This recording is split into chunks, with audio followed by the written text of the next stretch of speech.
just want to make me a favor that we are all here. If you would like to, at least for a second, if possible, turn on the cameras. I would take a group picture with all of us for the history of the society, if you don't mind. And because from experience, I know that maybe in time people would have to leave for a reason or another.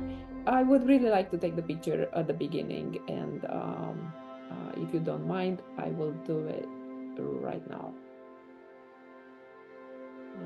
Just a second. Thank you so much.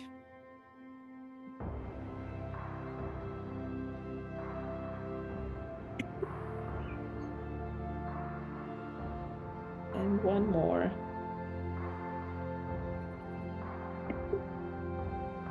That would give me the joy of seeing so many faces that I'm so happy to see, including Dr. Sharon Jones from Ireland. So the island people are for the first time with us, which is really great.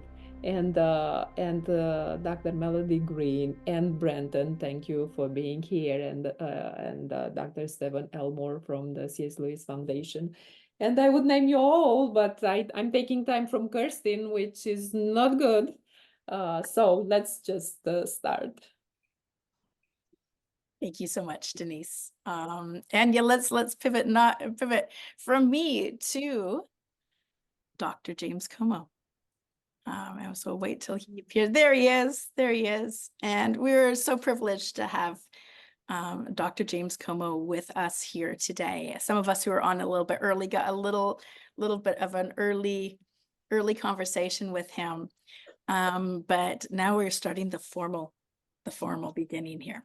So in all seriousness, Dr. James Como, Professor Emeritus of Rhetoric and Public Communication of the City University of New York, where he founded the speech communication discipline and was also chairman and professor in the Department of Performing and Fine Arts. So had his hands very full, it seems. He is also, and of great import to all of us here, a founding member of the New York C.S. Lewis Society, the oldest society for the appreciation and discussion of C.S. Lewis. Dr. Como has published and taught widely, not just on Lewis, but on rhetorical theory, literature, Peruvian culture, and some of us now know why, and more. In addition to a number of books on Lewis, his publications include collections of essays, short stories, poems, and even a folk novel for children. But as always, we want to remember that whilst indeed having a formidable brain, Dr. Como is so much more than his brain. And in fact, the depth of insight and the beauty of his work and the ways it has blessed so many people have evolved because he is more than just a brain at a desk. He's a husband, he's a father, he's a lover of baseball and boxing and music. He is, after all, a New Yorker to the bones. And his love of literature, of course, is not confined to Lewis. He has studied, with a nod to the other Canadians out there, Robertson Davies and Thornton Wilder. He loves Sigrid Undset and Mark Gatsby. Mark Gatsby? No, I meant to write Mark Helprin. Mark Helprin. And my brain is jumping ahead to Gatsby because if you want to have a chat with a New Yorker about rereading and maybe understanding anew The Great Gatsby, this is your man. Perhaps even more importantly than all this, when he was a child, he was blessed to have grandparents who shared folktales and stories. But of course, I want to draw more of this out of Dr. Como himself so that we can hear at an even deeper level his teaching about and insights on Lewis. So, James, if I may, how does a kid from Queens, New York City, journey into founding a speech communication discipline and becoming a professor of rhetoric and literature? A Tarzan fan, no less. Absolutely. But may I begin with one small correction of something Denise said? I am not the president of the society, Okay. and for a simple reason. there is no president and has never been a president. We have no officers at all in the New York C.S. Lewis Society. We have a guiding group of people, and early on at the founding, we founding members, especially among the academics, which I already was, despised the word committee. So we would not have a guiding committee. We call ourselves the Eldila. So we are 5 Eldila who make decisions for the society. So no president. And I make that point because at one time, about 20 years ago, we were celebrating an anniversary, and the New York Times sent a correspondent to the meeting. And I think she expected people to be dressed up like Tumnus the Faun and, Aslan and all kinds of things, but she found a rather, pedestrian group of very interesting and zealous people. And she found me because I was a founding member. And he said, "So you're the president?" I said, "Please do not call me the president. We have no president." We're very clear about that. And of course, when her article came out, I was identified as the president. So I canceled my subscription to the New York Times. I just wanted to share that with you. How does a kid from Queens? Well, why not? Why not Queens? My origin story is actually in East Harlem, in some housing projects there.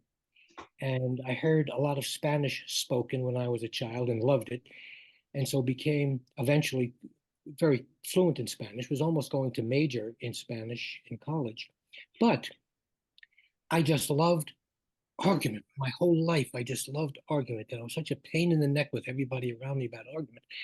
So I was going to become a lawyer, and I read all about the great lawyers, especially the great Sam Leibowitz.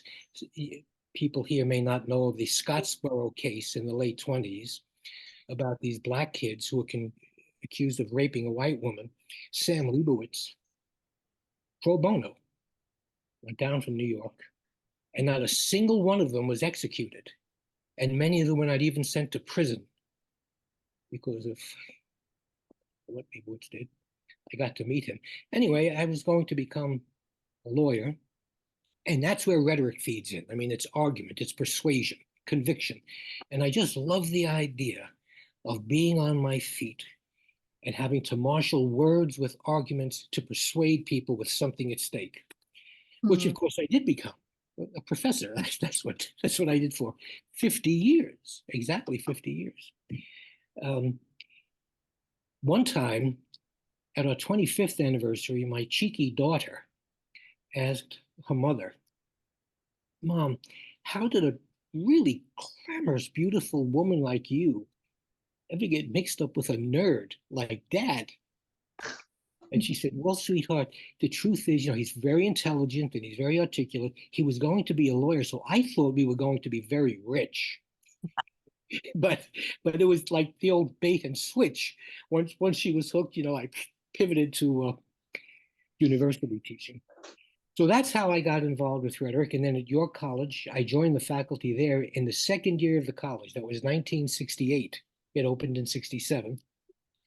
And I was invited to introduce speech communication classes, which I did, all of them colored by my rhetorical background. And finally wrote the curriculum for the discipline. And when we moved into departments, I eventually became the chairman of the department that included my discipline, plus theater, plus music, plus fine arts, both history and studio art. And I did that for 15 years. And at one point after that, a president invited me to be the provost of the college. And I thought, being provost is almost like being chairman, but on what are those drugs that speed you up, I said, I don't need that. So I turned that down and retired in 2017 and left behind a nice tradition. But I tell you, the truth of the matter is I view teaching as a performing art, and that's what I really loved. I just loved it, whether it was tutoring a small group, seminar table, classroom, lecture hall with 1,000 people. I just ate it up. And to this day, there are students who I hear from 20, 30, and even 40 years ago. I remember the shock of one person coming to me towards the end of my career, saying, you taught my grandfather. That's a gift. I just want you to know, there goes your A, son. But thanks for telling me. So that was that, and to tie it into Lewis, I was studying literary criticism, and had a wonderful teacher in literary criticism as a senior at college. And I had read an article about Lewis in the National Review, an article by Jeffrey Hart called The Rebirth of Christ. I had no idea who Lewis was. He had died only a few months before I read this article. And I couldn't believe it. Because I was always Christian and a faithful Christian. And I was in a sea of, I'll say, non-Christians with varying degrees of indifference or hostility. Here was a guy who, with reason and logic, just took it to the enemy. This is a man for me. So I first read An Experiment in Criticism, and that was it. Lewis talked about when his mother died, it was like a continent sinking beneath the sea. And of course, I knew what he meant by that. Yeah. When I found Lewis, it was the opposite. It was like a continent rising from the sea. And it was just astonishing. And the first appeal to me was intellectual. Right. And then I read The Great Divorce, and I thought, I had always been reading fairy tales, I was raised on folk tales. My Slavic grandmother had the greatest versions of Hansel and Gretel that you ever heard. The poor woman, she must have told me the story 100 times. She'd finish the story, and I would say, "Tell it again, Grandma." And my father had a wonderful version of Jack and the Beanstalk. He told me about Jack, and the giant falls into the ground and makes this big hole. And I said, "Dad, what happened? What happened to them?" He said, "Don't worry, son. They took out the giant's body, they made it into a swimming pool, and they built a whole motel around it, and they became very, very comfortable." So, I spent a while looking for that motel. I believed when I was very young, I believed that animals could talk, but chose not to talk, but that someday one of them would talk to me. It's never happened, but and so Lewis, first intellectually and then imaginatively. And my grandson recently asked me, what was it about Lewis? Because he knew I had my faith my whole life, being a cradle Catholic. He said, "It wasn't faith, son, grandson, Luke. It was hope. Hope. I was bereft of hope, and Lewis taught me that heaven is real and that I can get there." And the greatest lure of this, the greatest lesson of this, is conveyed by Perelandra. I mean, all kinds of people have these great breakthroughs with this book or that book or another book. I remember when I read about Sam Leibowitz, the great lawyer, I said, this is. But Perelandra was just, MacDonald baptized Lewis's imagination. Perelandra just showed me what was there waiting for me and filled me with such joy. It was just, when I came to write my master's thesis, there was no question but to write on Perelandra. And the reason was, and I knew, of course, that factually this is false. I know enough astronomy to know that. Right. But I believed it was so credible. And given my interest in rhetoric and persuasion, which is at the heart of rhetoric, I wanted to know how Lewis had done that. How did he do that? And that, by the way, in answer to that man's question, that my friend's question, is what Branches to Heaven is about. How does Lewis achieve his great credibility? Why is he such a believable person? So that got me to Perelandra. Was like, how easy was it to I know lots of people even now who want to do academic work on Lewis, and their departments say, not serious enough, etc. You were seeking to do this quite early. Yeah, 1967. The answer is a wonderful teacher who was my first and best rhetoric teacher, the late Forbes Hill. And when I told him this, he'd known Lewis. He read Lewis. Oh, no way. He Wow. was something of a Unitarian. He was a believer. Very sympathetic to religious faith. Profoundly knowledgeable in rhetoric, of course. Knew Aristotle and the ancient Greek, that kind of thing. And I told him about this.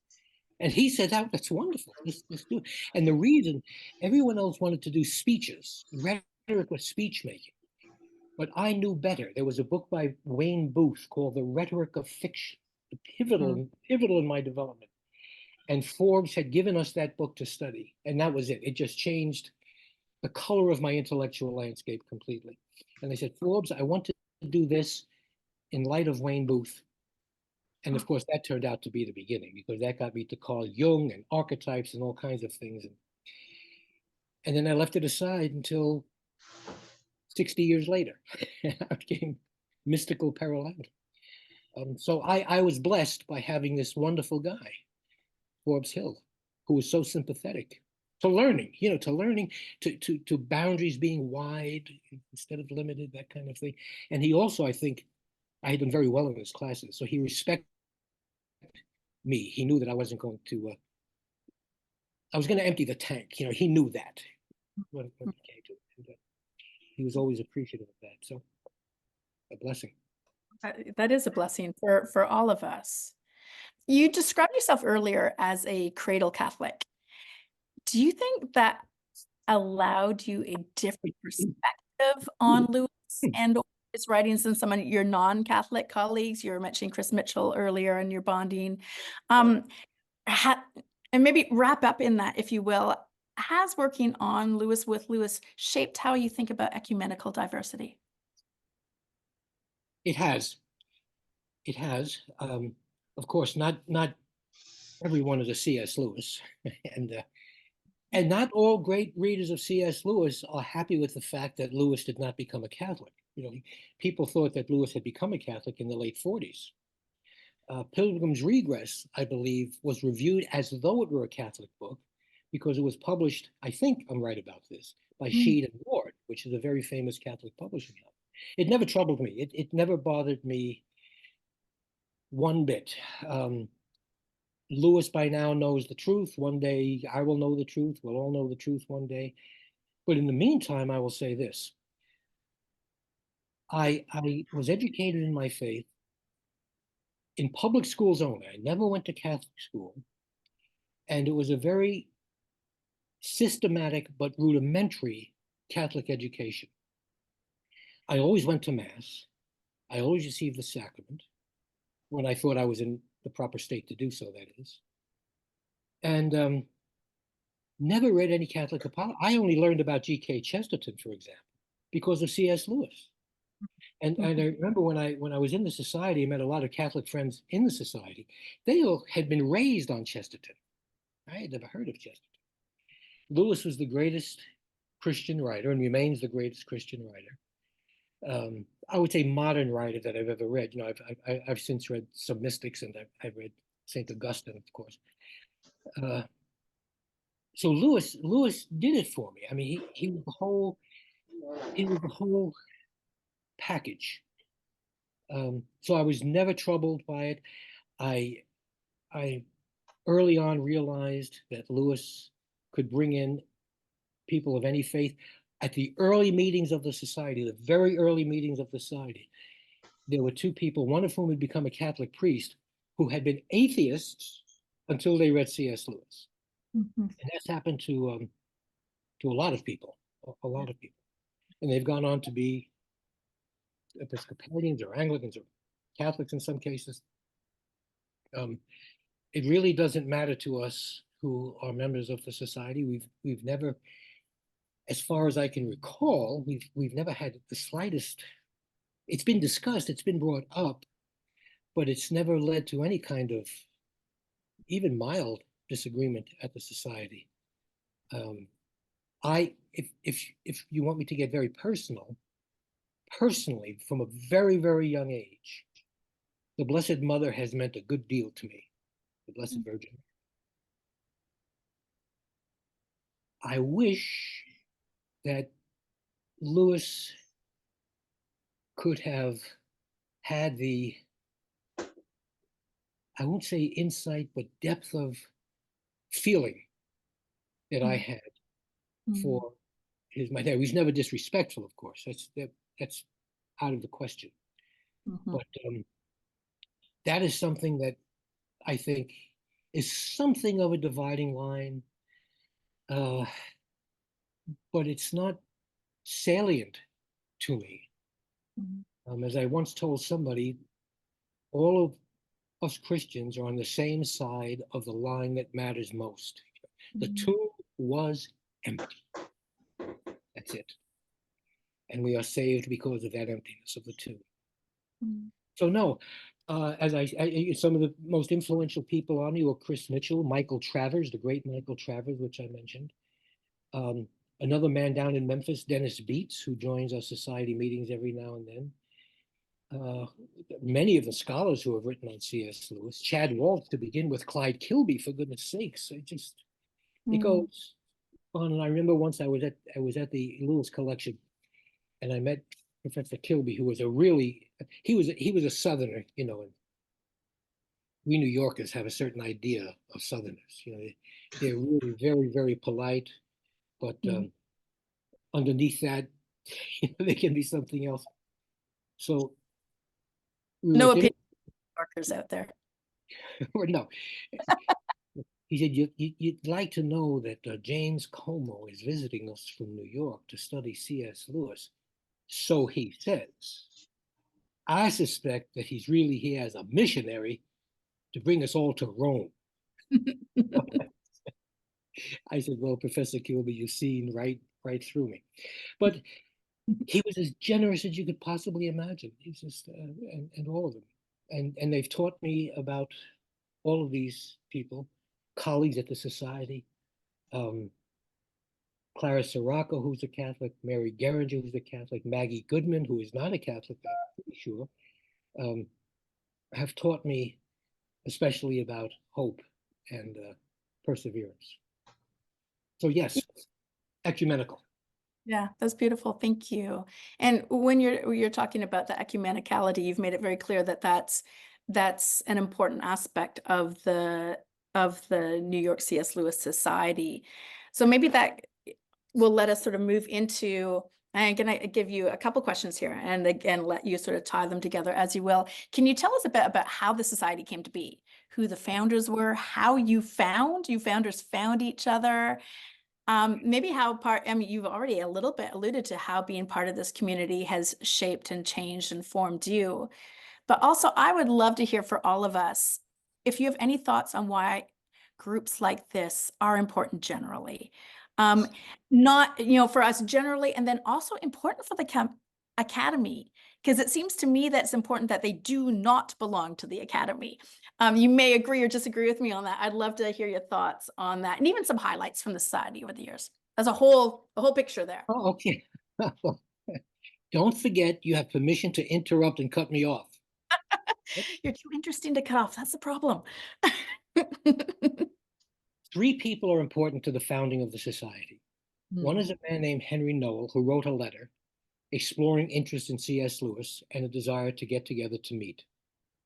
The second was a wonderful, at that point, very young woman named Linda Bridges, who was an intern at National Review magazine, and whose job it was to go through mail that came to Mr. Buckley, who, is the founder and editor of National Review.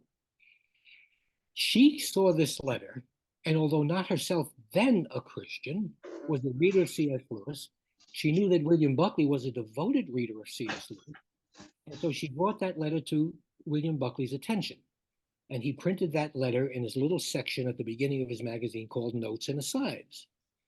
And 15 of us, or 14 of us, responded to that letter.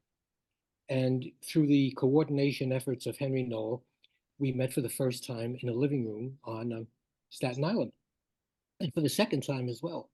So those 3 people were important: William Buckley, Henry Noel, and Linda Bridges. Henry would move away to France very soon. Linda Bridges stayed with us, and she advanced at National Review.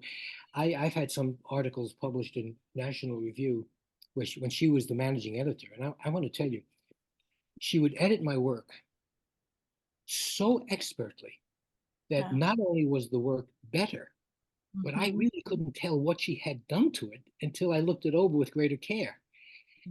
She was very special, very special. Would become a Christian later on. So that's how we were founded. Depending on the count, there were 13 of us or 14 of us. My wife came along for the ride, but does not count herself as a founding member. Other founding members count her as a founding member, but she was not a Lewis reader. So I said there were 13 founding members, but then at the 50th anniversary, she was on the list and recognized as the 14th member, which she's happy to be, but she just wants to set the record straight. And on we went, meeting every month on the second Friday of the month. To our surprise, we lasted a year and had a first anniversary dinner someplace. And by then we had a bulletin in place. And Henry did the first one, and then a wonderful man, Richard, started to edit the bulletin. Gene McGovern, another founding member who's still with us, took over the editing. I did it for several years. I did 10 years worth of the bulletin. The bulletin had fallen behind, so I had to play catch up. So I actually edited 10 years worth of the bulletin, but wasn't editor for the 10 years. And I think the bulletin has gotten better and better and better under Bob Trexler. Hey, It's just Bob. a wonder. We're fans of Bob here, so.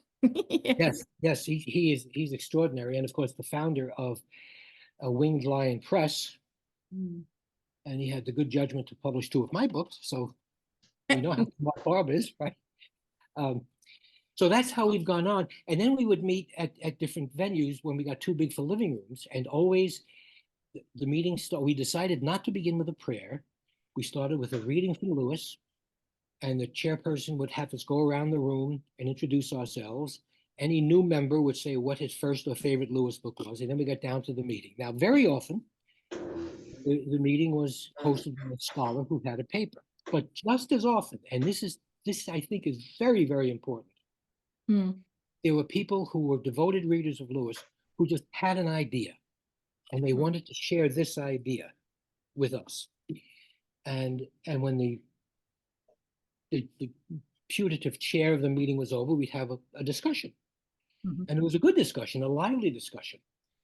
And after that, we spread out and we had about 45 minutes of goodies, tea, coffee, cakes, cupcakes, donuts, all kinds of things. And I will tell you what I wrote that Denise was kind enough to publish in the newsletter.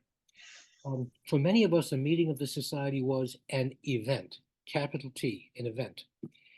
And we never thought of rippling out from the New York Society. We were there to enjoy each other and to enjoy Lewis. And this is another important thing, and I think it's a mark of real fellowship. There are 3 marks of fellowship that I wanted to call out apropos of the Lewis Society. One is the whole is greater than the sum of its parts. That's very, very important. The fellowship in that room for that meeting had a life of its own beyond the individual members. Number 2, we were very unself-conscious about what we were doing. We just wanted to enjoy Lewis by looking along Lewis. Now, many of us, and I speak as a scholar, look at Lewis, and I keep calling him the great Chris Mitchell because he was. Chris reminded us that Lewis is no longer a contemporary author. People coming to Lewis now who are even 50 years old really have no idea how little known, little read. We had a man, Jack Haynes, who conducted every month a Lewis Watch. Whenever Lewis was mentioned in popular press or culture, he would identify it. Now, of course, you wouldn't bother to do such a thing. So we just looked along Lewis to enjoy him rather than contemplating him. We did both. Now Lewis has become something of a literary artifact, which was bound to happen. And a lot of scholars are now looking at Lewis in this way or that way, looking deeply, examining this, focusing, zooming in on some of the detail. And that can be healthy. It can also be inconsequential, frankly. But it also comes at the price, I think, of looking along Lewis. There should be more of that. People, I don't know what this is called, life writing or whatever it is. I tried to do it in Mystical Paralandra to show how this book had penetrated me and raised me in my life. And that I think is important, looking along Lewis as well as looking at Lewis. Last point. How do you become a community? Because a good fellowship is a community. People mistakenly think that the root of the word community, like the root of the word communication, is uni, one, you and I. But that's mistaken. The actual root is M-U-N-Y, muni, the root of which is gift. And in a real community, in a real fellowship, people are making a gift of themselves to each other. Beautiful. And that's what makes the real fellowship. And Lewis, he made a gift of himself to us. We're now making a gift of him to others. And, you know, as he said in, I think it was The Four Loves, I'm not sure, maybe Letters to Malcolm. Whenever this happens, never let us forget that the great master of the ceremonies has been at work all along. Now that's a long answer to your short question, but you did ask for a big picture, so there you are. I did ask for a big picture, and it's a beautiful picture, and it actually sets me up really well for what I want to ask, because again, you've dipped in a little bit into where I want to go next, and that is, you've talked about the fellowship of the society and the fellowship of readers. I've heard you use the phrase fellowship with Lewis. So could you unpack that a little bit? What does fellowship with Lewis himself mean for you? Because I think that's a little beyond even just reading along Lewis. It's an experience shared, not shared. It's an experience had by many readers of Lewis. There's a line from Alexander Pope. I don't know the whole couplet unfortunately. He gives me back the image of my mind. When I've read Lewis, it wasn't as though he was at my shoulder knowing me as he wrote, pointing, look at this, look at this, look at. It was as though he knew me. He just knew me. And in knowing me, he let us know him a little bit. Lewis gave us a great gift, and that gift was to mine himself and his experience. You know, the screw tape letters. Somebody asked him how he did this. He said it was the easiest book I ever had to write. All I had to do was look into my own heart, and I saw everything ugly there. You know? And he shared that. To answer your question, I can say he shared that with us. But my feeling as I read Lewis over the decades more and more, he's sharing that with me, with, you know, Jimmy Como. You know,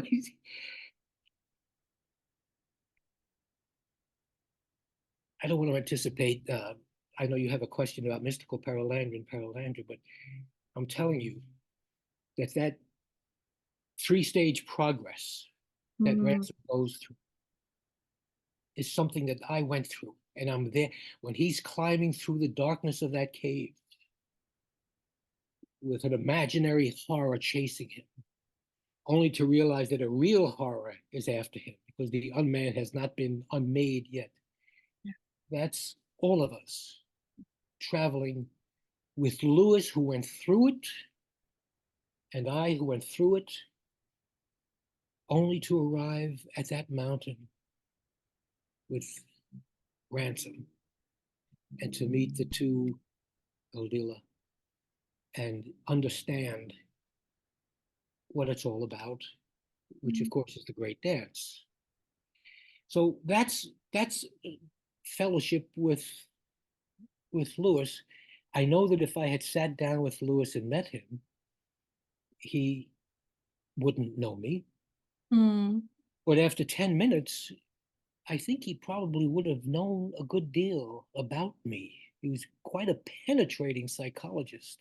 And you see this in his letters, by the way. Lewis was a very avuncular writer, except, by the way, as a book reviewer. I've done a long essay on his book reviews, and Yes. he did not take many prisoners when he reviewed books. but but otherwise he would know you. And Walter Hooper said the same thing. He sat there with Lewis, and Lewis just knew him, and he would let us know him. What other man after his death has been written about with such depth and affection Hmm. and longing Hmm. as has Lewis by his friends? In C.S. Lewis at the Breakfast Table, I know it's a book that I did, but it's so important because these people aren't with us anymore. Right. Yeah. And with one or two exceptions, they all knew him. Well, to each one of them, he was, with some exceptions, Hmm. the most important person, the most special person, the most distinctive person in their life. I don't know of any other writer who has inspired that kind of uh, philia. Yeah.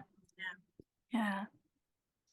Oh, maybe I should do is wrap my next question into the question about Paralandra, because I am intrigued by, and I told you I wanted to ask you this, and I haven't asked you this yet in person. I'm intrigued by the fact that you've come back to Paralandra all these decades later in your most recent publication, Mystical Paralandra, My Lifelong Reading of Lewis and His Favorite Book. So I'm interested in what determined this, you're coming back to it. But in light of what you've just been talking to us about fellowship and relationship, the other thing I would really love to hear you talk about, and I feel like they will come together. It's no surprise, given your work, that relational theology, Trinitarian theology, which you were talking about earlier on, is important to you. I love your description of the Trinity as the divine conversation. I think that's really beautiful, and very apropos. So can you talk a little bit about how you see Lewis engaging with the divine conversation, Trinitarian theology? And then I have a feeling that will get us to the mystical Paralandra. Lewis, I was intrigued by Lewis's rhetoric. Mm. He distrusted rhetoric. He knew it all. He read it all. When I looked at his library when I was in Oxford, at that point it was at Roxton Abbey, his library. And Lewis, he wrote marginalia very often that was more voluminous than what was printed on the page. That's the kind he would write an index to the book if they weren't an index, but not in Aristotle's rhetoric. There's no marginalia on Aristotle's rhetoric, and Lewis just, he just didn't like it, and he called it tiresome in various places. Now, he was thinking really of the medieval habit of categorizing figures of speech, one after another. The Rhetorica at C. Herennium has 104 figures of speech, and this drive anybody crazy. So he distrusted it. He has this great poem, not published during his life, called The Apologist's Evening Prayer, where he talks about his trumpery, which, while the audience laughs, angels weep. Mm-hmm. And the poem ends, Lord of the narrow gate and needle's eye, take from me all my trumpery, lest I die. And in the late 40s, he was in such a state that he thought he would never write again, that he had nothing else to say. And he thanked God for that, because he started to believe the praise from his reviewers. And if writing was a temptation to pride, then it's better that he has nothing to say and never write another word. Of course, outpoured The Lion, the Witch, and the Wardrobe, and 6 other magnificent books. And so maybe the dark night of the soul is the way into heaven. But it was the rhetoric that got to me. And I noticed, by the way, that in Paralandra, Ransom is losing the debate to the unman. Mhm. The argument is very close, but the unman is winning that argument. And Ransom knows this can't go on because the Green Lady is listening to this. So he stops talking and just, I think he threw a left hand, just a left hook, to the unman's jaw, and that ended it. Right? They got into a fight and the unman runs away.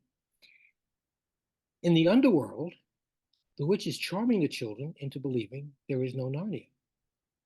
And the words, the persuasion, is working until Puddleglum stops talking and steps on the fire to abort the charm. So there was a point at which, and of course, the young man in the Great Divorce, right? He doesn't want to talk to you. Just do it. Just kill the dragon on my back. Don't tell me anything. Just do it right away. No matter what I say, do it.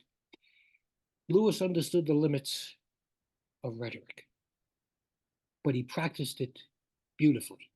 He practiced it very straightforwardly. He went, I'm thinking of miracles now. Many people find it daunting. I love the book.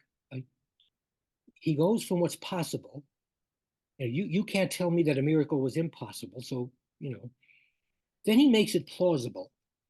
Mm. Then he makes that pleasurable. And then he makes that promising. And before you know it, you're in heaven and experiencing joy because of the glory of heaven. So from the possible to the plausible to the pleasurable to the promising. And he just is a master at doing this without preachiness, without condescension, without judgment, usually, but with hard, firm beliefs. And that's what got me back to Paralandra. Huh. And when I reread it, I've read it 5 or 6 times. It's all marked up, it's always fresh. It's just always fresh to me. And I'm rooting for Ransom, and when he approaches the house at the beginning, I'm terrified by the same things that terrify him, because he's such a good writer. And I just had to describe the good, I'll leave it at that, the good that this book had done for me. And then when I started to do that, I realized, well, I have this master's thesis, which got me going, but there was nothing mystical in that master's thesis, nothing. It was all about persuasion and conviction and Wayne Booth and I.A. Richards, very scholarly, literary, critical guy at work writing his master's thesis. And I realized that was at best a third of the story. And I read David Downing's book, Into the Region of Awe. And in Mystical Paralandra, I call that book True North. Downing, he doesn't go far enough, I think.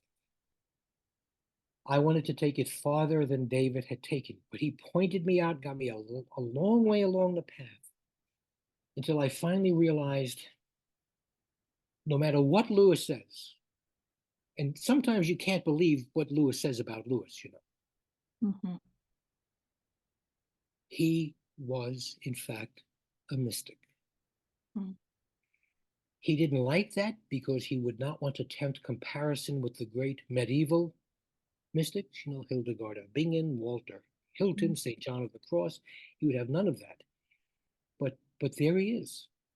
And I realized that that's what had given me access to heaven, had given me hope.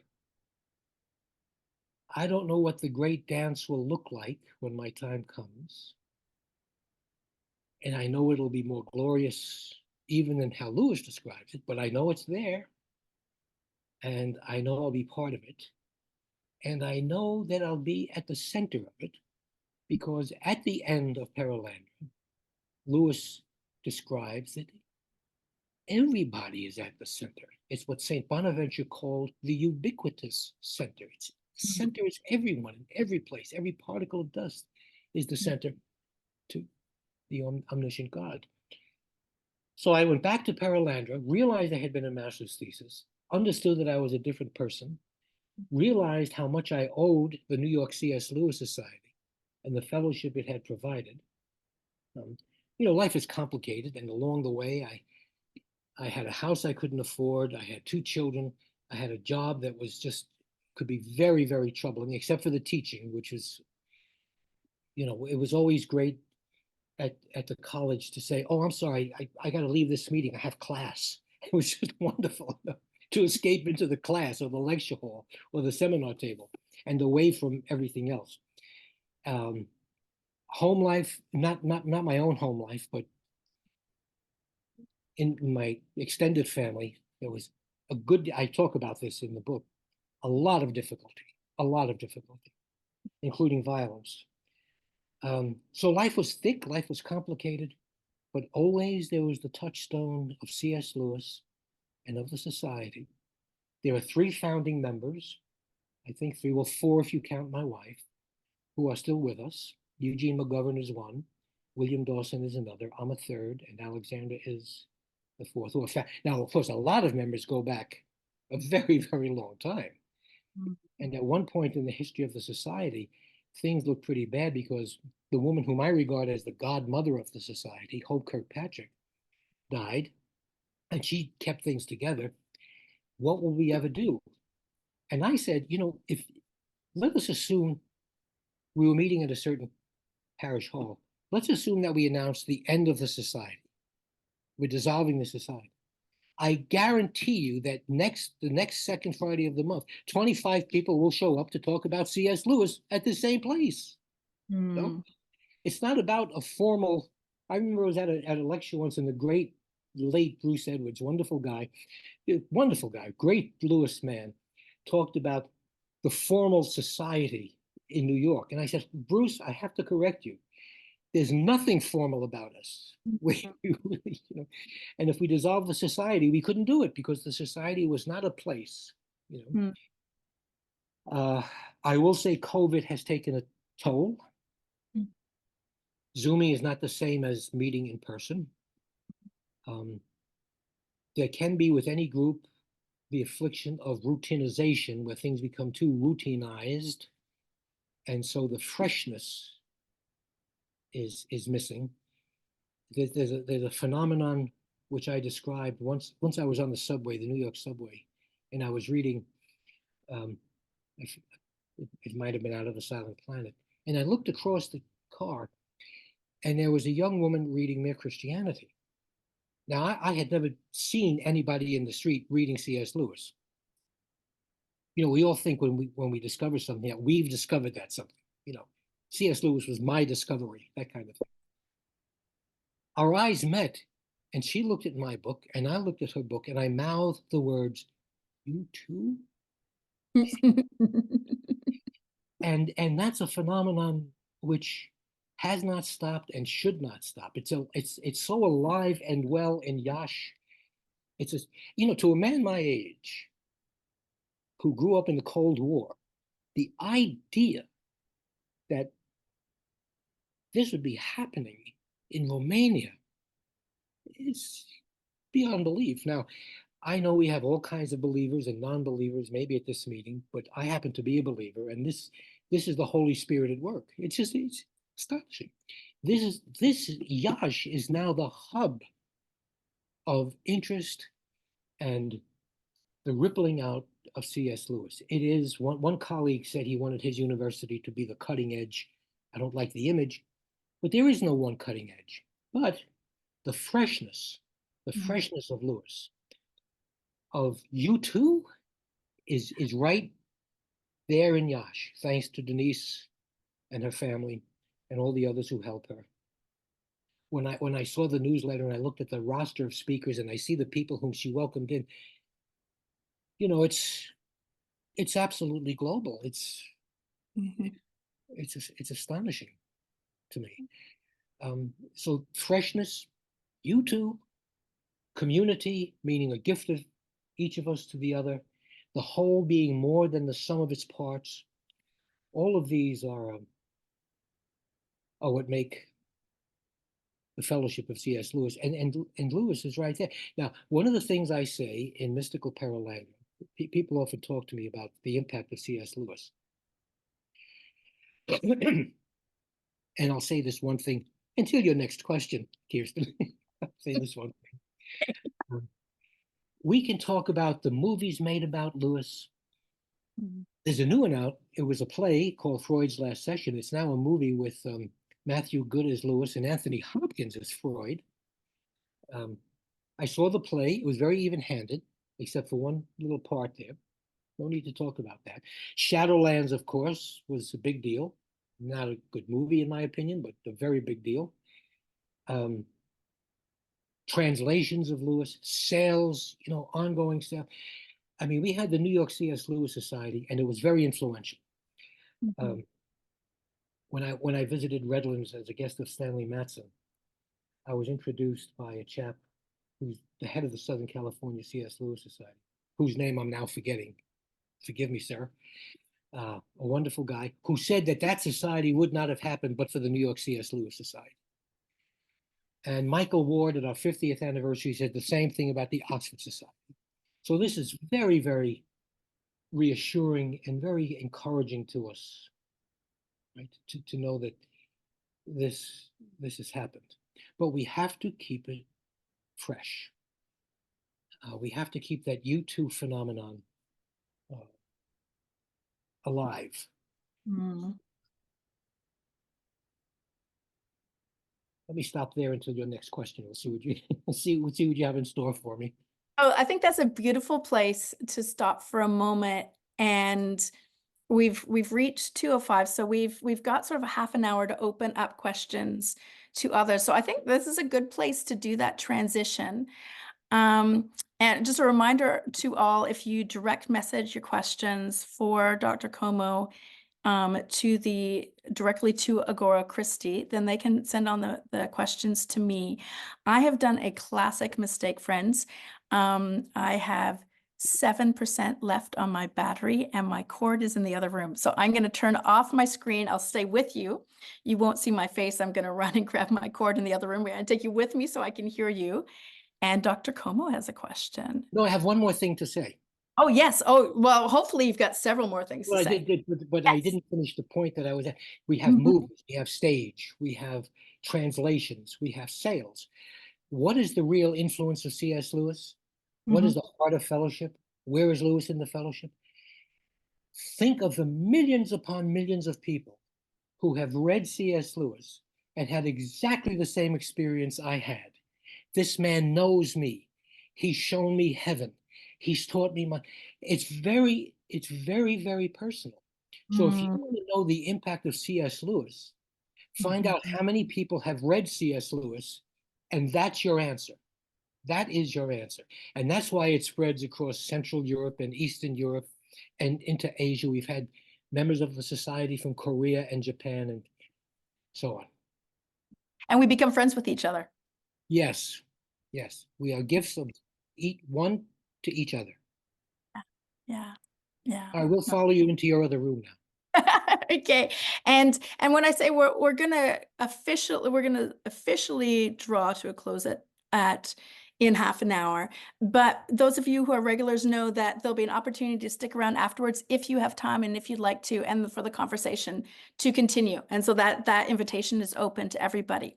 So I'm going to start you with an easy question I have here whilst I walk with you around the house.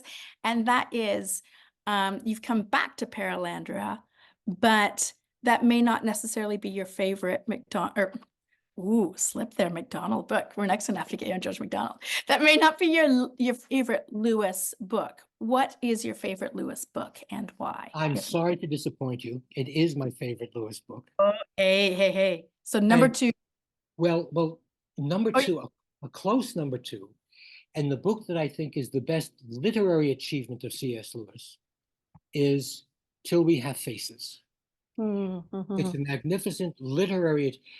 Paralandra, for all its beautiful writing, it's not it's mystical writing. It's not a literary achievement, you know, the way Henry James wrote books and so on. Till We Have Faces is a modernist novel from a very unreliable first-person narrator, and is multi-layered, and is just fascinating. All of Lewis is there. And what I like to point out is people who come to Till We Have Faces, having read much of Lewis, are accustomed to certain music in Lewis. Well, that music is missing Until We Have Faces.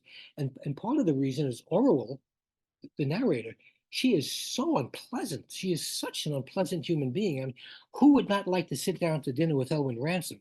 Who would like to sit down to dinner with Orwell? I mean, who knows what would happen to you if you stepped out of line with her? But that's the music. The words, the themes, the beliefs are Lewis from beginning to end.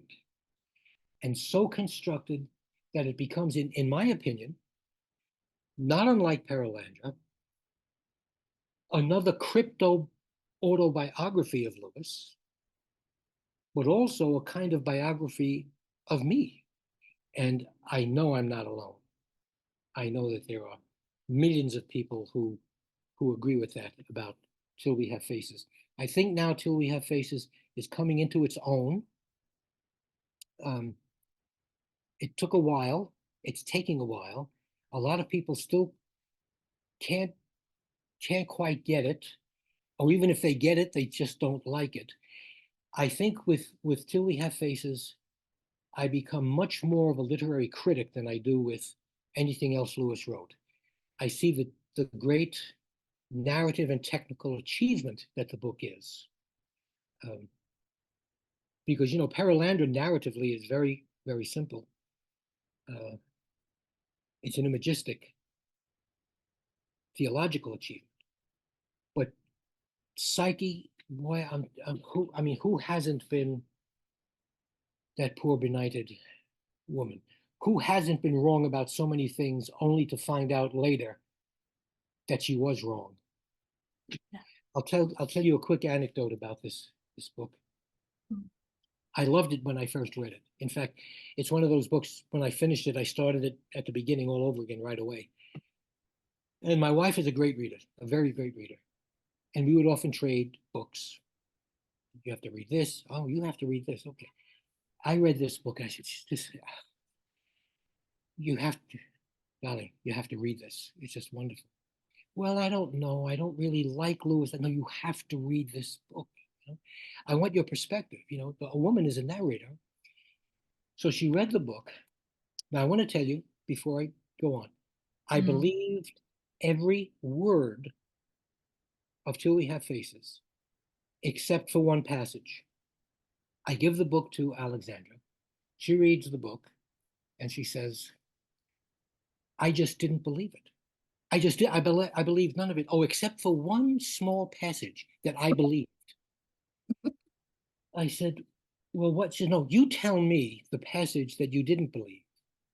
And I said, well, at Bardier's funeral, the Queen raises her veil for the first time in decades, and Ansett, the widow, looks into her face.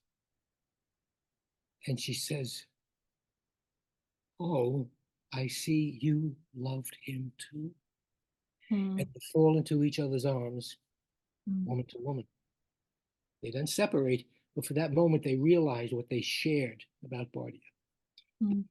And Alexandra said, you didn't believe that? I said, no, I don't believe that. What passage did you believe? She said, that's the one I believed. That's the one passage in the whole book that I believed. And I said to her, do you mean to tell me that if we were in a room, say at a party someplace, and there was a woman in that room who was in love with me, you could look into her face and know that? And Alexandra, who has chilled my bones more than once, looked at me and said, oh, yes, I could. And don't you ever forget it. So, needless to say, I haven't. So that's the adventure with Till We Have Faces, which I think is a very, very great work. But all of Lewis is a library, my goodness. All of his books are classics of their kind. Satire Screw Tape Letters, Expository Theology, Till We Have Faces, Allegory, Pilgrim's Regress, Mystical Writing, Paralandra, Modern Novel, Unreliable Narrator, Till We Have Faces. Just goes on and on. That in your discussion of Paralandra there, or sorry, of Till We Have Faces, leads nicely into one of the questions that we have here, and that is your thoughts, your insights on Lewis as a reader of psychology and perhaps a writer of psychology. The questioner would especially love to hear if you've got any thoughts, particularly on Freud and the imagination, but just generally Lewis as a reader and a writer of psychology. I'll start with a caveat. I've read some Freud. I've read a lot about Freud, especially recently, and I cannot exaggerate the contempt I feel for Sigmund Freud. So having said that, take everything I say after the not that he didn't have valuable insights, but Freud could write as a philosopher, but unfortunately claimed to be a scientist. And a lot of that claim was based on fraudulence, by the way. We know that now from the Freud archives. As a philosopher, he had lots to tell us, but of course he had his own biases. Lewis experience, one of the writers in Breakfast Table says it, for many of us, experience is a thin line. For Lewis, it was a very thick line. Experience was thick for Lewis. And few people, I don't know of anyone really, but let's say there is someone else, could pay attention to as much at one time as Lewis could. Henry James said of Shakespeare, nothing was lost on him. And that's what I claim of Lewis. Nothing was lost on Lewis. He could see a young woman who was distracted by this or that adolescent attraction and write a short story about it. He could see someone worrying about the efficacy of prayer and he would write an essay about it. He could grow up with Mrs. Moore and understand what possessiveness and jealousy was all about. He could write about great friendship. For example, Ransom's friendship with Lewis is a very good example of this, because he had the most wonderful friends. So he paid penetrating attention to life around him, and especially to human beings around him. And of course, who read like C.S. Lewis? I mean, there were others who were great readers of Lewis's generation. He didn't have the distractions we have. But I mean, if you look at the thousands of books in his library and see how he annotated them in the marginalia, I mean, no one, I really do often wonder where he got the time for everything. Because, he would do this reading, he would absorb every book, then he would write a masterpiece, and then he would have dinner, and then he would go for a walking tour with his brother, and then he would walk Paxford the dog, and then he would go to the Bird and Baby. He must have slept sometime, and this is without counting all the chores that Mrs. Moore had him doing along the way. So life was thick for Lewis, and he paid attention, and I think, he paid attention to himself too. Not always liking what he found there, but took away lessons from that. Did he read? We know he read Freud. He claimed to have read Freud. I'm pretty sure he read Jung. We know he read Sir James George Frazer.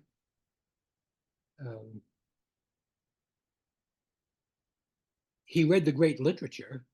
He was an Austenite, a Janeite, as they're called. He read Jane Austen again and again, and there is insight into psychology that's the greatest in literary history, I think. Much greater, in my opinion, and in Lewis's, than in James Joyce and Ulysses. I tried Finnegan's Wake. That ended badly. but I did get through Ulysses, and I've read about 300 pages of Remembrance of Things Past, which I don't know, maybe 5% of the whole book. I don't know. And don't like it. Lewis achieves much, much more in The Four Loves, I think, and in Perelandra. If you were to ask me what about Lewis I don't like, I would tell you, well, there's an essay called Delinquents in the Snow, where I think he's being uncharitable. But that's because those people disturb Joy's rest, which is coming in fits and starts. Right. And I think that hideous strength, well, there's a condensed version of that hideous strength called Planet in Peril, which in my judgment, and I think in Lewis's judgment, otherwise why do it, is a better book. I mean, how many times does Mark Studdock have to ask, what am I doing here and what do you want of me? And then 2 chapters later, but you really have to tell me, what am I doing here and what do you want? Mark, 5th time around, you're not getting an answer, So yeah, I think that's narratively a very strong book, but weaker as it goes on. But I still wouldn't be without it. If you uncover a laundry list that Lewis wrote, I'd like to see that in print, so.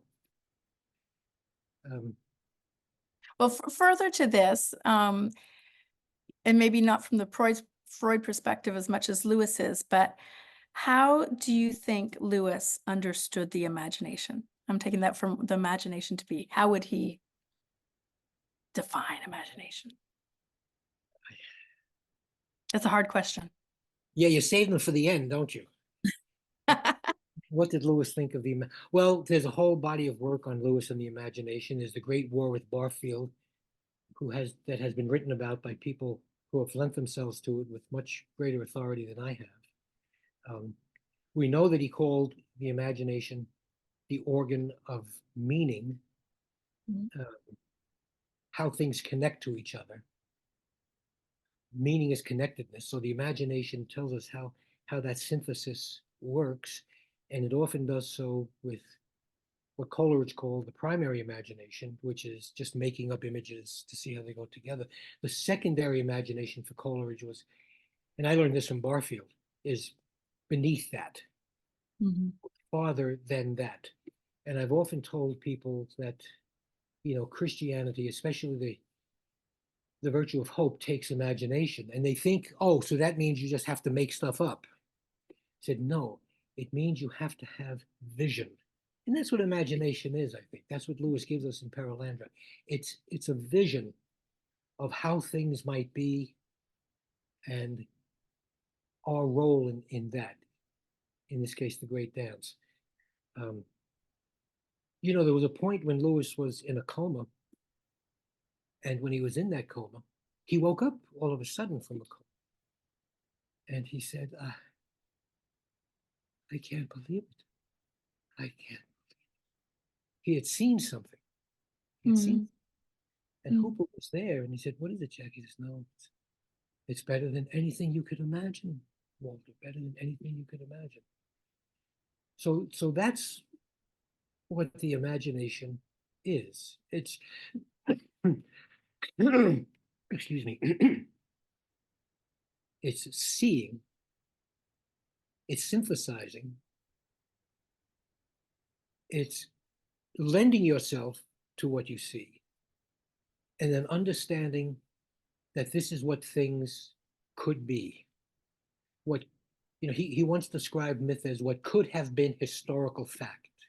And of course, that's what that great conversation with Dyson and Tolkien was about. This is a myth, but it happened, Jack. It is historical fact. Believe those myths. Why don't you believe this myth? Louis Marcos, a wonderful Lewis scholar and a very prolific writer, has a wonderful book out called Myth Become Fact, where he takes the classical myths, he retells them very eloquently, and then shows how those are foreshadowings of our Christian beliefs. Myth became fact, by Lou Marcos. That's not an adequate answer to your question, and for that you would have to really consult Barfield and others who have written on the Great War with Barfield. Barfield visited the society, I think on 2 occasions. I'm not sure about that. Certainly 1 occasion. Yeah. Walter Hooper was a frequent guest. Doug Gresham was a guest. Christopher Derrick, who wrote a book on C.S. Lewis and the Church of Rome, was a guest. Warren Lewis agreed to be a member of the society. We scared Warren once. We had the idea of creating an anthology of Lewis, and we wrote to Walter about what he thought of that. And he wrote back saying, Major Lewis is asking you not to do that because, there are legal issues involved in collecting Lewis's work and publishing them as your own. Right. But he did agree to be a member of the society. There's another wonderful story about Warren Lewis, which I never tire of telling. My apologies to those of you who have heard it. My wife is a great Francophile and a fan of 17th century France, so read everything that Warren wrote about 17th century France. And Warren, very readable, a really reliable historian, popular historian of 17th century France, especially of the Sun King, Louis XIV. Oh, well, Alexandra just ate this up. And she wrote Warren a letter. And she thanked him for these books. She praised the books. And then she went on to say, by the way, I'd like you to know that I think you're a better writer than your brother C.S. Lewis. Well, Warren Lewis answered Alexandra, and he thanked her for a compliment. He pointed out that he's not the same kind of writer that his brother is. But Walter then told me that when that letter came, he got the mail from the Major, and the Major asked him to open the mail.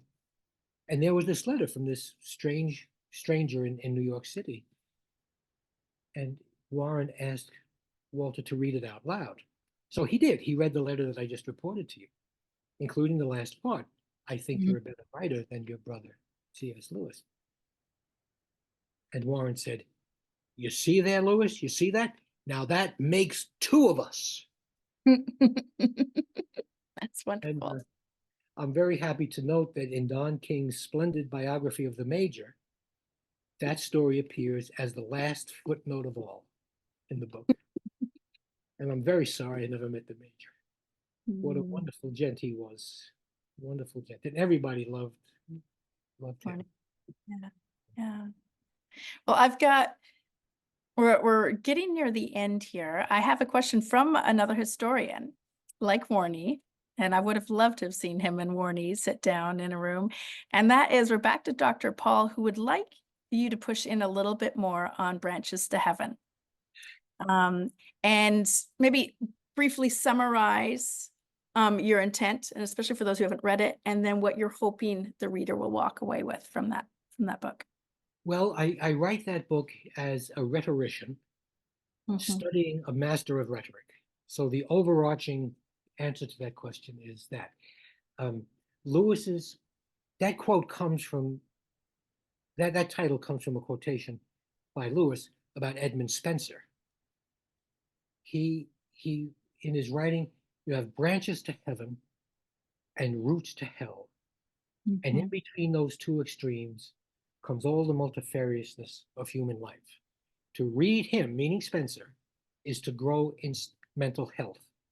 And that's what I think of Lewis. To read C.S. Lewis is to grow in mental health, because there are branches to heaven, and that's what meant so much to me, and roots to hell, as we see in Screwtape, as we see in the underworld, as we see with the Unman on Perelandra, as we see all over the place in Bellbury. I wanted to know how Lewis did this. So I had to look at Lewis's rhetorical strategies in his apologetic work and also in the fiction, but also at what undergirds that. And that is Lewis's rhetorical learning, his rhetorical preparation, the roots of his rhetorical expertise, and the values that inform it. So it was like a multi-layered examination. First comes the roots. This is what made Lewis into the writer he is, and then the branches. This is what those roots led to. And I was hoping the reader comes away with an appreciation of the extraordinary, really extraordinary genius of Lewis in so many ways. He was a genius, as I point out by naming chapters, a genius of the word, a genius of the spirit, a genius of the will, and it's all there. And it marshals all those geniuses onto the page for us. It's extraordinary. I don't know if that's a useful answer to my colleague, but there it is. The book. Yeah, I would just say I hope that sparks interest in the book among people who are here, because I think your slant is unusual and helpful. Well, I appreciate that deeply, because I have a feeling that book is the kind of book that was a pebble dropping to the lake with no ripples at all. So many decades later, I'm happy to know that there's at least one ripple out there, and I appreciate that. The book was, when it was paid any attention to, it was fairly well received. One reviewer, reviewers are strange. I do a lot of book reviewing myself, and sometimes I'll turn down a book because I just would be tempted to uncharity with it. But one reviewer of this book criticized me personally, and he's quite a distinguished person in the world of Lewis, because of my hubris. Who does Como think he is to not footnote his references? Just because he knows this stuff, does he suppose everybody is going to know it as well as he? I mean, attributing a personal motive to me, that's just out of bounds in a review, in my opinion. And the truth of the matter is, every reference I make, I identify in place, in the text of the book. So if you want to track down stuff that I reference, you can do so by just paying attention to where I mention its source. So that was an unkind review. I had another unkind review for my Oxford University Press book. It's, C.S. Lewis, a very short introduction. One reviewer said, this book is all anecdotes and mistakes. I thought, oh my goodness, okay. Don't know what to say to that. Well, what you can say is, let that person write his own book. That's a good point. Or I could say, did you ever read the original version of Chesterton's Browning book? He hardly got a single quotation right in that book, Chesterton. They all had to be corrected because he's working from memory. And of course, Jack himself, in preface to Paradise Lost, he made a mistake, which he himself called a howler of a mistake, because he's also quoting from memory. But that's, every writer meets these reviews. Many of them are kind. I will tell you, you haven't asked, Kirstin, or yet, you haven't asked yet, another reason for writing Mystical Perelandra. I was trained as a scholar, and all my scholarly life, I wrote as a scholar until I retired, which was in 2017. And then I started to write more personally because I could. I didn't know there was such a genre as life writing, but there is such a genre as life writing where you give your opinion. So I wrote political essays, cultural essays, literary essays in a personal way. But what really prompted me to get serious about Mystical Perelandra were two books. One book by Laura Miller called The Magician's Book, and another by Catherine Languish called From Spare to Wardrobe, Travel to Narnia with My 9-year-old Self. Now, both of these books are not unkind. They're not unkind. They're not gratuitous attacks on C.S. Lewis that we know from the past. But both of these are written by people who they say were taken in by Lewis when they were younger, but now know better. And so they've kind of outgrown C.S. Lewis over the years, and they wrote their books about their skepticism about Lewis and how he beguiled them, but now they've outgrown him, and so on and so forth. So I wanted to write a book reporting that the opposite is true. Now, Lewis, as I said from the beginning, was like a continent rising from the sea. But that continent got bigger and bigger and bigger, more variegated, more influential, and penetrated me more deeply as life went on. So I wanted people to know that the opposite of what happened to these two authors, where Lewis wears off, is really possible, because Lewis wore on and on and on with me. And that's what I tried to show in Mystical Perelandra. And that is very much what you've shown us today. It's been a blessing to hear how Lewis has worn on you and have that wearing on to us, to have you invite us into your fellowship with Lewis. It's been really beautiful, James. And Thank you. thank you so much. I'm looking forward to a trip you may make to New York. Me too. But I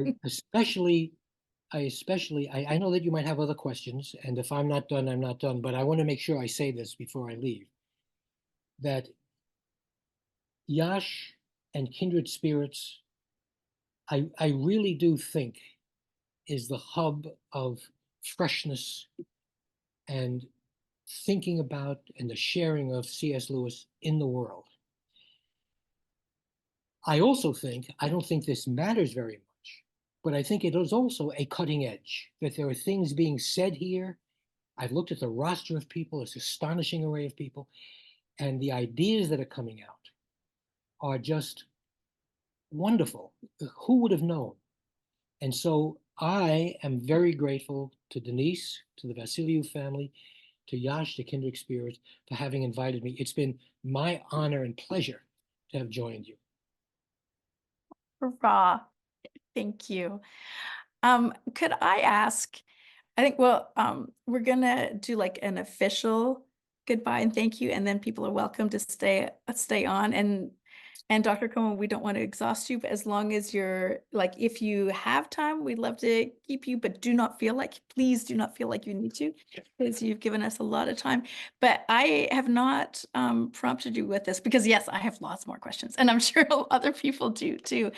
But it seems really appropriate. You referenced this prayer earlier, and it seems to me a very appropriate prayer to close our time with, and that is the Apologist's evening prayer. Do you have that to hand? Would you be able to close Lewis's, the whole poem? I can dig it off my shelf that's right behind me. I think that would be a beautiful way to. Actually, it is amazing that my daughter has just sent it to me on WhatsApp while we were, so we can post it on the chat. But what a gift. I will find it in a moment. I look through this book of poems and I find all kinds of them that are favorites of mine. For example, The Day with the White Mark, just astonishing. Or The Late Passenger. You know the story of The Late Passenger? Have to be reminded. It's why we don't have a unicorn. He came late to the Ark. Yes, the Ark. Um, There are green alligators and long-necked geese for the Canadians out there. I'm trying to. Actually, Esther, if you have it right there, could you? Yes. You pop it in, and then Dr. Como could just read it from the. I know I have it marked someplace here because I've quoted it so many. Yeah, here it is. You got it? Here. Cool. Would you like a reading of it? Yes, we would love a reading of it. And then Denise, I'll hand straight to you from there. Okay. The Apologist's Evening Prayer. from all my lame defeats, and oh, much more from all the victories that I seemed to score, from cleverness shot forth on thy behalf, at which, while angels weep, the audience laugh.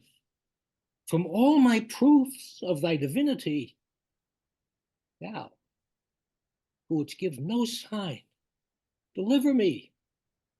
Thoughts are but coins. Let me not trust instead of thee their thin worn images of thy head.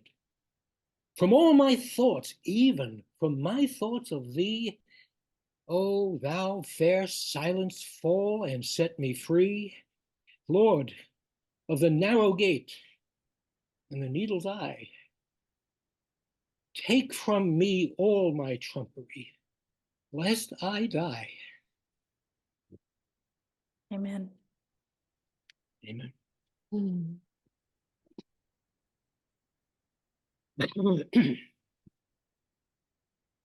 Well, Oh, Kirstin, do you want to add anything? we are in your hands for the moment, ma'am. Well, they are not very good hands because I'm a kind of speechless after everything we've heard. Thank you, Dr. Como.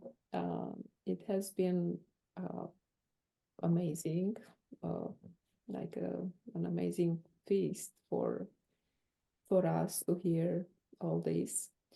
But especially this encouragement regarding I want to say first that just this invitation of getting into the world of all these books and your perspective and the way you really made us wanting to start reading each one of them right away is a precious gift. But except that, I want to thank you for the encouragement for our society. Actually, 5 years ago, when I attended the anniversary of the New York Society, I really knew that I had to be there, as crazy as it was for me to travel by myself for the first time to New York, to a society that I hadn't known anyone from. I almost lost my life because for the first time I had a terrible experience with the landing of the flight. It was a terrible storm in New York that day, and we ran hours in that storm above the city, and it was a horrifying experience for me. But I left with that feeling that you mentioned regarding other societies and other people, that I have been entrusted with a very special call of following the vision. And in my imagination, the vision was to make it real here in this part of the world for as many as possible. And I had no escape of recognizing my responsibility, my place in this vision, and I had to try my best to fulfill it. Of course, I couldn't have done it by myself, but I was so strongly convinced that we have to pursue and to go on and to no matter how hard it is, I have to try my best in order to make things happen here without knowing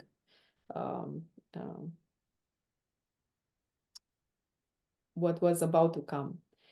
But your recognition and of course your encouragement on the way, but your recognition now, it's a precious gift. that we will treasure. We will have the recording of, and if you agree and allow us, we will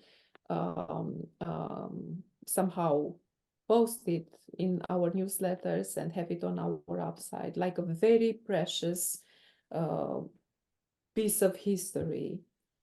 And you have just become a very important person in the line of our, let's say, very special friends of the society, starting with Walter Hooper.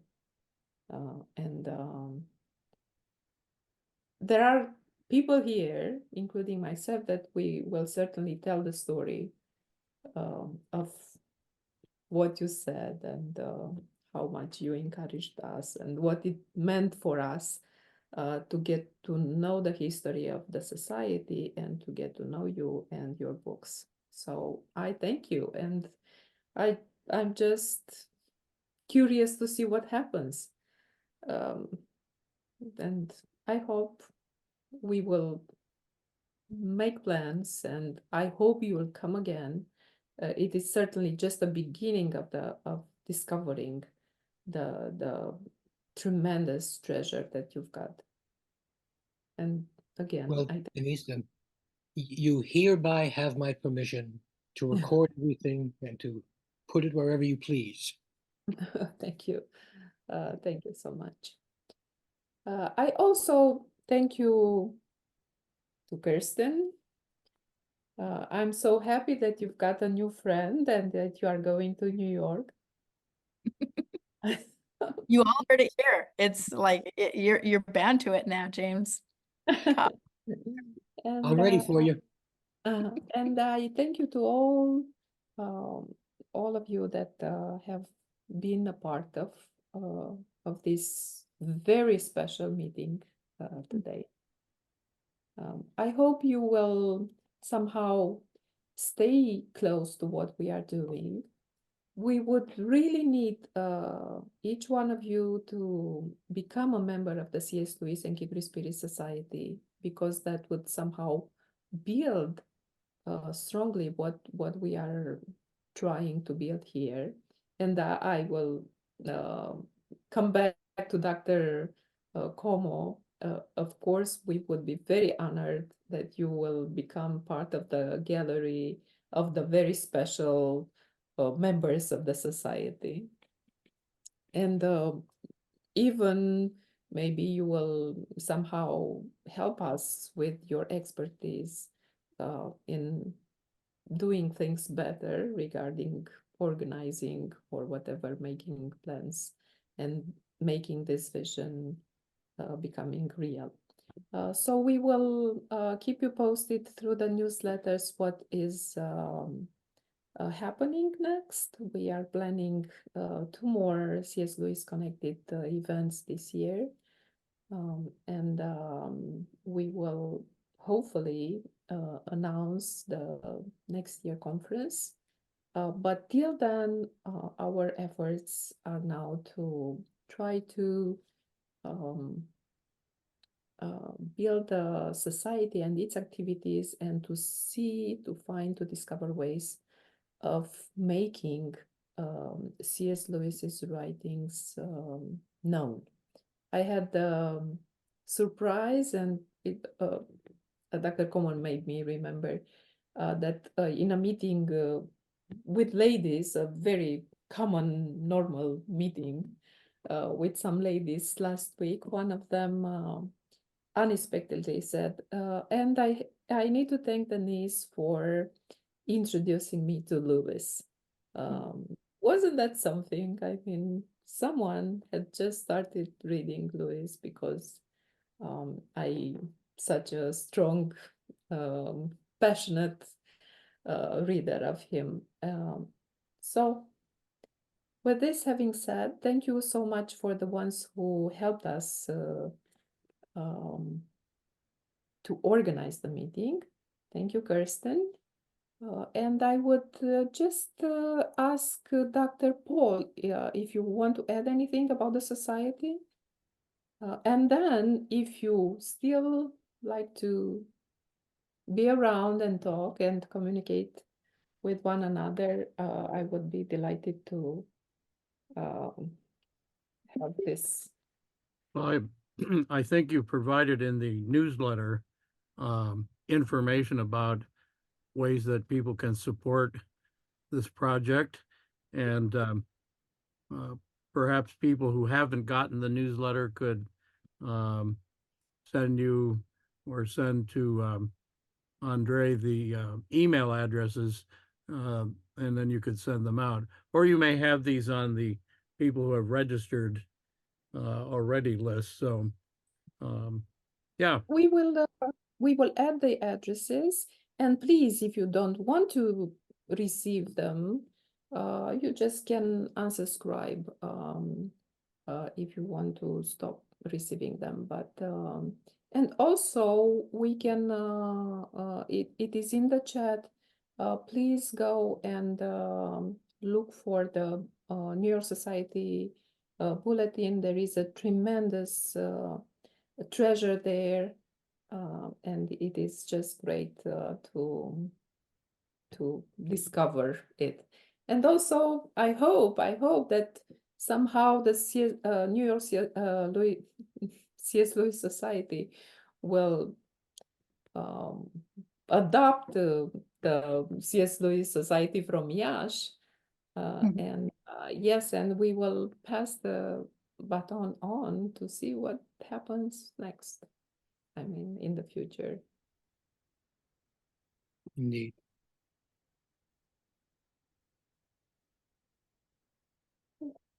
With this being said, Dr. Como, if you want to add anything, or if there is something on your that you have not said yet and want to add, and then if there are others that would like to contribute to tell us your opinion about the meeting, about what you've heard, or other issues related to the topic, we will just open.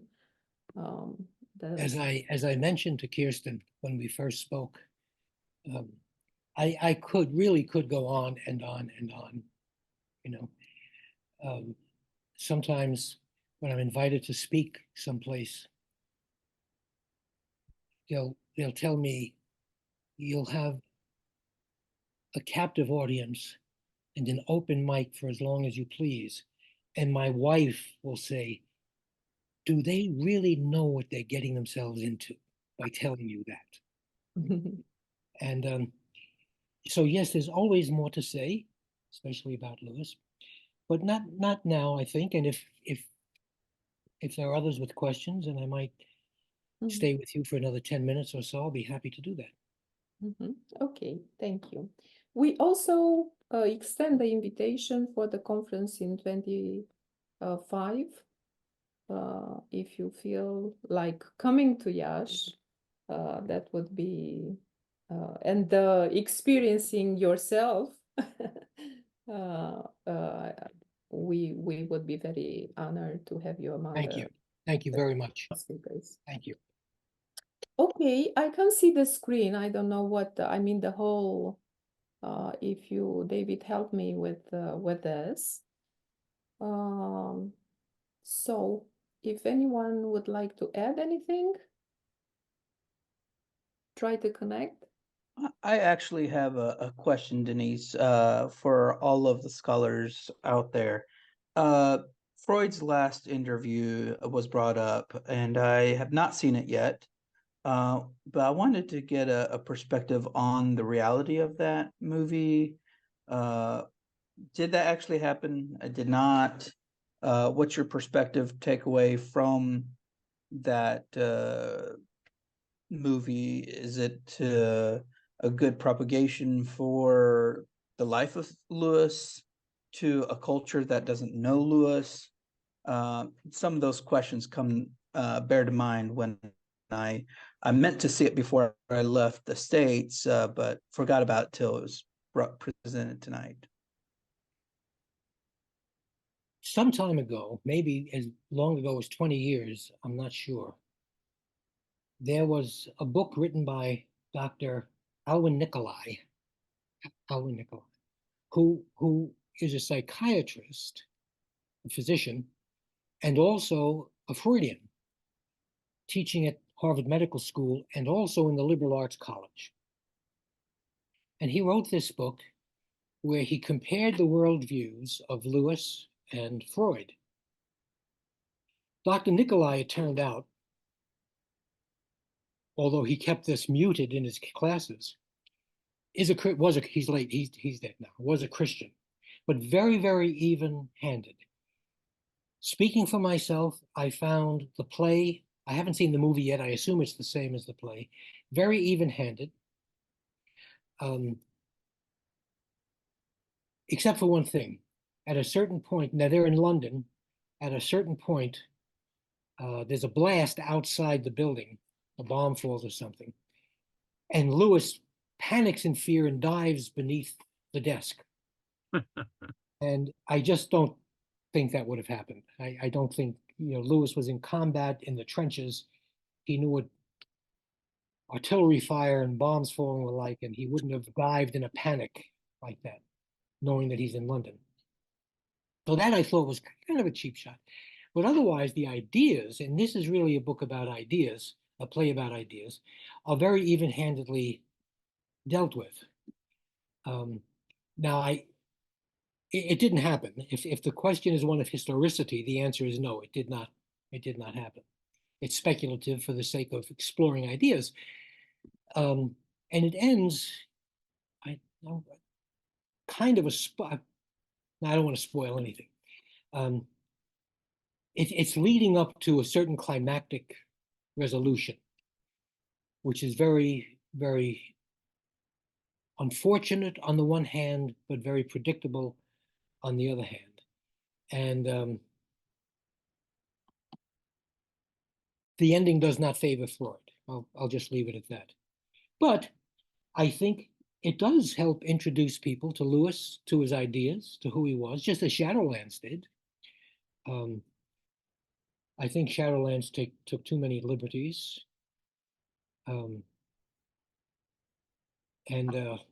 Nevertheless, it put Lewis on some maps where he otherwise would not have been. So good. It's a good thing. But from as a youth minister, the question would be: is it from a Christian standpoint? Is it something that is dealt with appropriately? Would you say, or do you think it's been washed in terms of like the faith that Lewis had and the authenticity of his faith? No, I don't think it's been diluted. Yeah, it's not very long, so there's not great depth to it. But the Lewis whom you know is there in the play and I assume in the movie. Mhm. I know the actor Matthew Good very well. He'll be a good Lewis, and of course Anthony Hopkins is Freud. I think Freud will come out looking better than he ever has because it's Anthony Hopkins, But I don't think, as long as it's introduced as a debate, as a clash of ideas, and I don't think there's a problem, especially with some, older youth. I don't think there's a problem. It's not watered down. Mhm. Yeah. Well, thank you. Because it's almost 10 here in Romania, and this has been probably the longest C.S. Lewis Connected session that we have ever had. We thank you again, Dr. Como. We don't want to keep you too long, and All right. I thank you. And I just realized, since you noted the time, it is my nap time after all. Good. Yes. So I thank you all, and God bless your work, and I hope to join your effort, and I hope others will follow.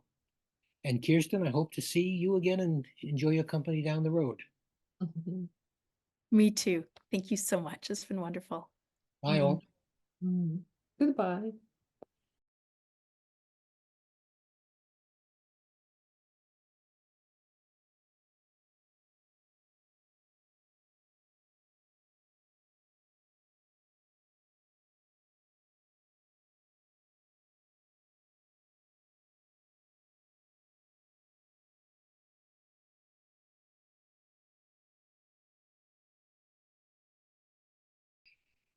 Chris came to New York a couple of times, and I met him in New York a couple of times. And I remember once I picked him up at the airport and was bringing him to the city.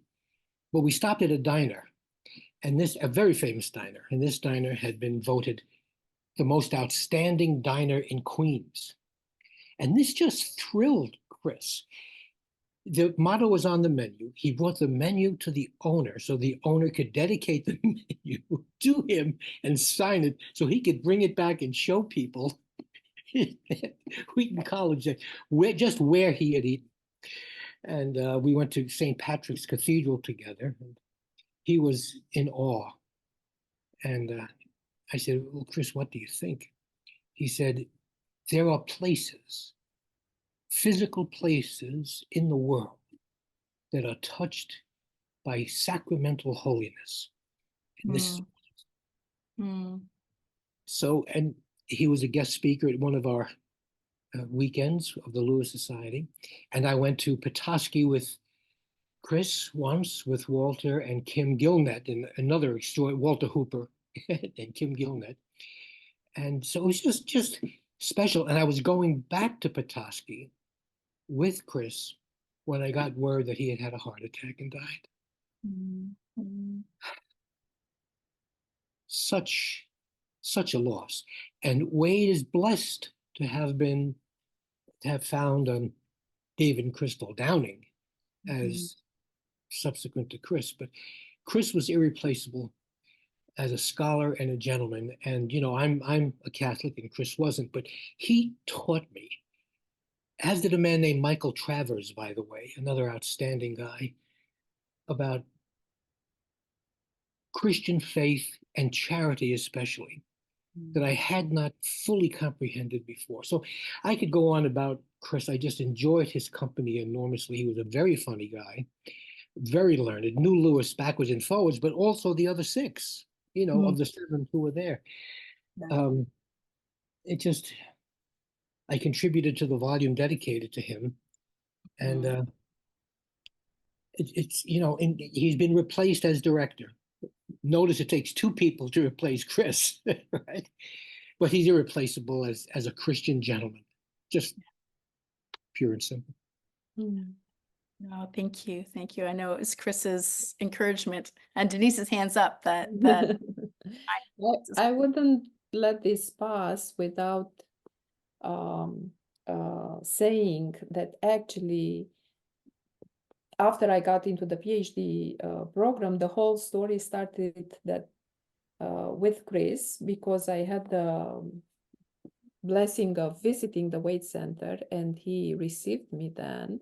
And he was the first to hear that I was studying C.S. Lewis here in Romania without any resources and with very little help, let's say. So I got into the program in September, and I was visiting him like in November. And he was the one who started to connect me with all the main events and the important people that could help. I mean, he introduced me to the Walter Hooper and Dr. Michael Ward, and this is how and he was the one who encouraged me, constantly writing me emails with take heart, Denise, and go and do this and do that. And it is amazing for me that actually we should make a list of special connections through the C.S. Lewis Connected series, okay? Because here we are, you two being connected because of the C.S. Lewis and Kindred Spirit Society from Yash. Yes, if you first met a few days ago. And I'm so happy with this. Yeah, me too. Amen. Amen indeed. Yeah. Looking at the time, trying to be wise here. And I think maybe the smart thing would be to dive into Dr. Como's books in the question time. But maybe I have a feeling these two might weave together, because you've mentioned mentioned Walter Hooper a couple times, and Yeah, the relationships, as will come out in our conversation, relationships are even more important than books. And I have no doubt that Walter Hooper encouraged you in your writing, as you traveled your own C.S. Lewis journey. James, could you tell, feel free to weave them in and out or not, Well, but sure. My wife and I, Alexandra and I will have been married this August for 56 years. Come January 2015 marks the 60th anniversary of our blind date. So, but very early on, in our second year of marriage, I went to Oxford to do some research and had a letter from Dr. Kilby introducing me to this chap whom I knew of course, because I had read books he had edited, Walter Hooper. And it was an interesting story. He was then residing at Keble College because Austin Farrar had just died, and he was taking care of Kay Farrar and their daughter.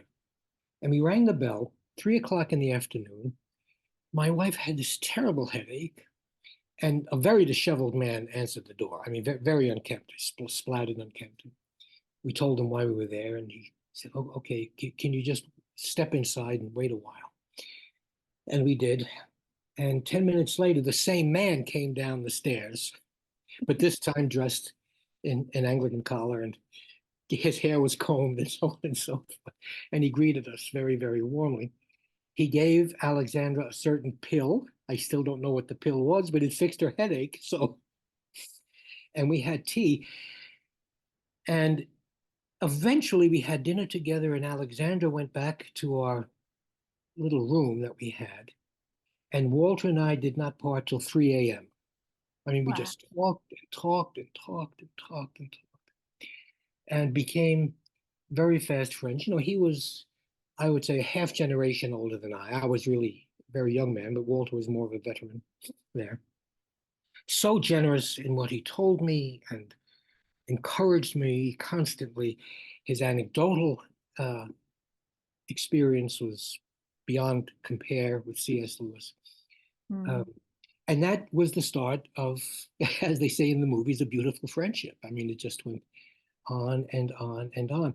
He would, whenever he edited something, he would always dedicate a copy, sign it to me and mail it to me. And we had a correspondence, first by mail and then by email. And we became very close. I will tell you of one incident that was two incidents that were important. On one occasion, my father, who had served in World War II in England, he was stationed in the Midlands at a hospital. He was a medic, my dad. And my wife and he and I traveled to England, and we met Walter there. Oh, they just hit it off. Two of the most genial men you could imagine, my father and Walter. And my father wanted to find the barracks that he had been in during World War II. So we're driving along. I'm driving on the wrong side of the road, of course. My father is almost hysterical with fear. He said, Saint Christopher jumped out 2 miles ago. This patron saint of traveling, right? I was ready to give up. And Walter whispered in my ear, and he said, "Don't you dare go back. I don't think you realize what this means to your father." So we went on. I got a little lost. There was an old man at the side of the road. I asked him, "Sir, do you know where there was a hospital nearby?" And he was just very difficult. He was old, but difficult. My father rolled down his window and said, "Sir, I served in this region in World War II." And the man interrupted him. He said, "You're a Yank? You were here? We can't thank you enough. You just go a mile up the road, turn left, and you'll find it right away." So, he had no patience with me, but with my dad, he was just wonderful. And we found it. And it meant a lot to my father. And without Walter, I might have turned around. The other occasion is much more profound. When I was writing my dissertation on Lewis, I had a sabbatical in Oxford, and I went with my wife and young son. And we had an upstairs flat. And on the first night there, we had invited Walter to dinner with his mother and his aunt who were visiting. His mother, Mrs. Hooper Hooper, because she liked to hyphenate her last name. She's a wonderful woman. And Aunt Twiggy. And of course, there's an oxymoron at work there with Aunt Twiggy. When the phone rang. And it was my brother from New York telling me that my father had just died. Now, part of the background here is we lost my mother when I was 8 years old. So I became extraordinarily close to my dad. And this was catastrophic, just awful. So I had to go back to New York, but I did so with a peace of mind because I knew that Walter and Mrs. Hooper and Aunt Twiggy were there and would look after Alexandra and young Jim. And so I did that. A little side note here. When that happened, I was working on A Grief Observed, which I did not believe and still do not believe was entirely spontaneously written on the back of scrap paper as a diary. We have some sonnets written in the early 50s that are preambles to A Grief Observed. So there's something of a contrivance in A Grief Observed. And I was commenting on that. When I came back from my father's funeral and resumed work on that book, it was a completely different book. The emotional truth in that book, there was no contrivance at all. And it was very, very important to me. So those are two stories about Walter. He would come to New York. He would sometimes stay with us. I know in his great guide to C.S. Lewis, Companion and Guide, I said, Walter, are you going to include Lewis's law of inattention? You know how sometimes, for example, at worship, you should not pay attention to what you're feeling. And he said, yeah, I do, but I don't know how to. Would you write it for me? Well, it took me about 3 seconds to say yes. And so if you go to that companion guide and look that up, you'll see my contribution to that book. So that's the story. My children called him Uncle Walter. My wife absolutely loved him, and my mother-in-law. Now, my wife is Peruvian.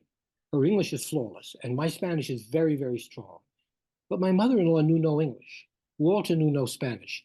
How they got along is entirely beyond me. He said she looked like Hedy Lamarr, and I'm sure there are lots of people joining us now who have no idea who Hedy Lamarr is. So I'll tell you, in the movie Samson and Delilah, she plays an unforgettable Delilah. She said, oh, but he looks just like James Mason. Well, that was all they needed to know, So.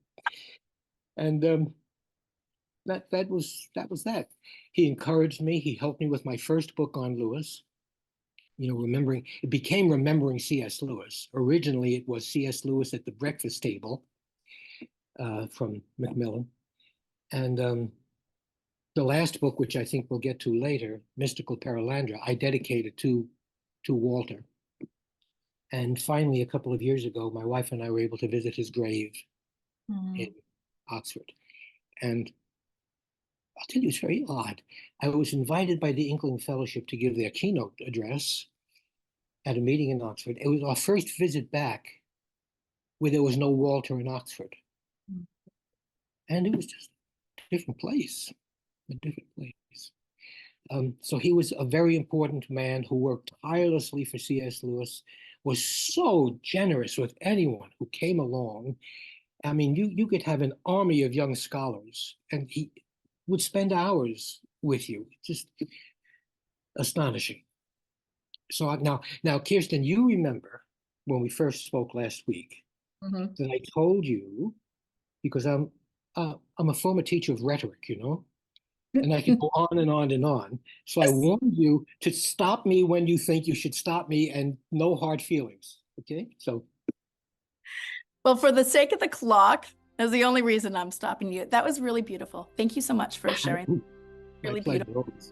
And, I said lightly, but I know that both of us do deeply believe that relationships are more important than books. Lewis. Absolutely. And so even sharing your love for and of both Chris and Walter is a gift to all the scholars of Lewis who are here, as well as the people who just love his reading. So thank you so much for that.